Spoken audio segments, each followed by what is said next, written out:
এই ডালটা খাওয়ার জন্য আমি প্রতি বছর এই সময়টার জন্য অপেক্ষা করি।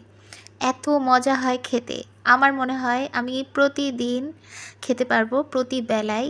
এত মজা হয় এই ডালটা, এটার উপর কোনো বিরক্ত আসবে না। এটা বলে না একদম কমফোর্ট ফুড। তো এই সময়টাতে এই ডাঁটাটা তো পাওয়া যায়। আর আমার পছন্দ একদম জালি যেগুলো নতুন নতুন ওঠে সেইগুলা। আর এই যে মসুর ডাল দিয়ে এত মজা হয় খেতে। আম্মু রান্না করতো, তো আমি রান্না পারতাম না। আম্মুর কাছে ফোন দিয়ে জিজ্ঞাসা করে নিছিলাম প্রথম যেবার রান্না করি তখন। আর তখন থেকে এটা একদম এই সিজন আসলেই আমি রান্না করবই করব।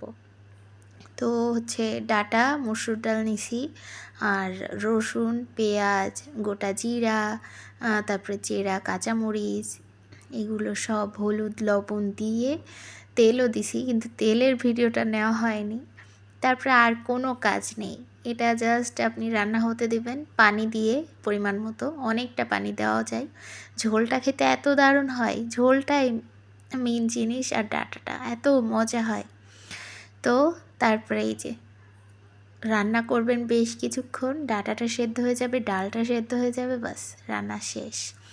এত মজা লাগে গরম গরম ভাতের সাথে খাইতে, ডাটা চিবাইতে বেশি মজা। আর এর উপকারিতাও তো অনেক, মাংসের চেয়ে, মাছের চেয়ে, সব কিছুর চেয়ে এটাই নাকি প্রোটিন অনেক বেশি। প্রোটিন, ক্যালসিয়াম সব কিছু নাকি একসাথে থাকে।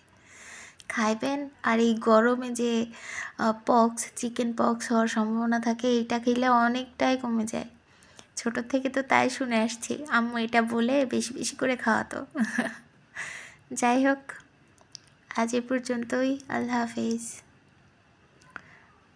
আর লং ভিডিও নাকি 3 মিনিট না দিলে হবে না, তাই আবার কপি করে সেম ভিডিওই ভয়েস বাদে দিয়ে দিলাম। কেয়ার করা, এইটুকু আর দেখতে হবে না আপনাদের, সেম সেম জিনিস।